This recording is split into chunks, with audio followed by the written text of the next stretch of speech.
Amazon ପାର୍ସଲରୁ ବାହାରିଲା ଜିଅନ୍ତା ନାଗସାପ। ବେଙ୍ଗାଲୁରୁରେ ରହୁଥିବା ଏକ ଦମ୍ପତି ଅନଲାଇନ୍ରେ ଅର୍ଡ଼ର କରିଥିଲେ ଜିନିଷ। ଆମାଜନରୁ ଆସିଥିଲା ପାର୍ସଲ, ହେଲେ ପାର୍ସଲ ଖୋଲୁ ଖୋଲୁ ବାହାରିଲା ନାଗସାପ। ରବିବାର ଦିନ ଏହି ଘଟଣା ସାମ୍ନାକୁ ଆସିଛି। ଉଭୟ ସ୍ୱାମୀ ଓ ସ୍ତ୍ରୀ ସଫ୍ଟୱେୟାର ଇଞ୍ଜିନିୟର ଭାବେ କାମ କରନ୍ତି। ତାଙ୍କ କହିବା ଅନୁଯାୟୀ ଅନଲାଇନ୍ରେ ସେମାନେ ଏକ ଏକ୍ସବକ୍ସ କଣ୍ଟ୍ରୋଲର ଅର୍ଡ଼ର କରିଥିଲେ, କିନ୍ତୁ ପ୍ୟାକେଟ୍ ଭିତରେ ସାପ ଦେଖିବା ପରେ ଛାନିଆ ହୋଇପଡ଼ିଥିଲେ। ତେବେ ଭାଗ୍ୟ ଭଲ, ବିଷାକ୍ତ ସାପଟି ପ୍ୟାକେଜରେ ଲାଗିଥିବା ଅଟା ଟେପ୍ରେ ପଶି ରହିଥିଲା, ଯାହାଫଳରେ ସେ ଦମ୍ପତିଙ୍କର କୌଣସି କ୍ଷତି କରିନଥିଲା। ଏହି ଦମ୍ପତି ପୁରା ଘଟଣାର ଭିଡ଼ିଓ ସୁଟ୍ କରି ସୋସିଆଲ ମିଡ଼ିଆରେ ସେୟାର କରିଛନ୍ତି।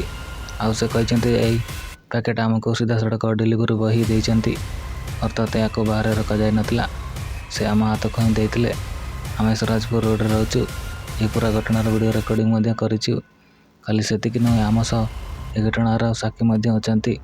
ମହିଳା ଜଣକ ଆହୁରି କହିଛନ୍ତି ଯେ ସାପଟି ପ୍ୟାକେଟିଂ ଟେପ୍ରେ ପଶି ରହିଥିଲା, ଯାହାଫଳରେ ଆମ ଘର କିମ୍ବା ଆପାର୍ଟମେଣ୍ଟରେ କାହାର କିଛି କ୍ଷତି କରିନାହିଁ। ଏତେ ବଡ଼ ଘଟଣା ସତ୍ତ୍ୱେ ଆମାଜନ ସର୍ଭିସ ପକ୍ଷରୁ ଆମକୁ ରାତି ଅଧରୁ 2 ଘଣ୍ଟା ପର୍ଯ୍ୟନ୍ତ ପରିସ୍ଥିତି ନିୟନ୍ତ୍ରଣ କରିବାକୁ କୁହାଯାଇଥିଲା। ଏହାର ପ୍ରମାଣ ହେଉଛି ଏହି ଭିଡ଼ିଓ। ଉଭୟ ସ୍ୱାମୀ ଓ ସ୍ତ୍ରୀ କହିଛନ୍ତି ଯେ ଆମେ ଆମାଜନରୁ ପୁରା ଟଙ୍କା ଫେରି ପାଇଛୁ, କିନ୍ତୁ ଏପରି ଭୁଲ ବା ବିଷାକ୍ତ ସାପ ଯୋଗୁଁ ଆମ ଜୀବନ ସହିତ ଯେଉଁ ବିପଦ ଉପୁଜିଥିଲା, ସେଥିପାଇଁ ଆମେ କ'ଣ କରିବୁ?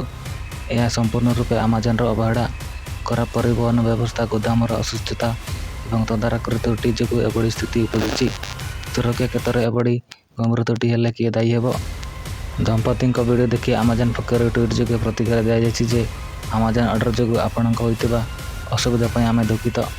ଏହା ସଂସ୍ଥା ପକ୍ଷରୁ ଗମ୍ଭୀରତା ସହ ନିଆଯିବ। ଆପଣଙ୍କ ଅସୁବିଧାର ସମ୍ପୂର୍ଣ୍ଣ ତଥ୍ୟ ଦିଅନ୍ତୁ। ଆମେ ଆପଣଙ୍କୁ ଖୁବ୍ ଶୀଘ୍ର ଏନେଇ ଅପଡେଟ୍ ସହିତ ଯୋଗାଯୋଗ କରିବୁ।